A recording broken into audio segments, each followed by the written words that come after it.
El presidente del Gobierno de Aragón, Marcelino Iglesias, ha visitado este jueves las nuevas instalaciones de Iritec en Plaza.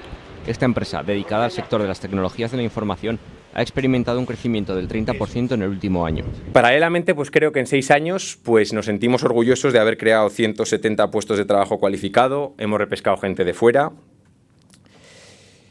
y hemos generado, yo creo que valor. Hemos ido un poco contracorriente, seguimos creando empleo, Ana, seguimos creando empleo, lo vamos a seguir haciendo. Y seguimos apostando por la innovación. Durante su visita a Iritec, Iglesias ha destacado la importancia de las nuevas tecnologías para su gobierno y ha indicado que este es uno de los sectores que mejor está soportando la actual crisis económica. El año 2008 hay muy pocas empresas, muy pocos sectores empresariales que puedan decir que han resistido bien, que han crecido. Crecer un 30% no es cualquier cosa, es que habéis acertado en ese sector. El sector de las tecnologías de la información y de la comunicación, evidentemente es una de nuestras apuestas fundamentales. Ya el 10% de los empleos en Aragón son de este sector, el 10%, es importante.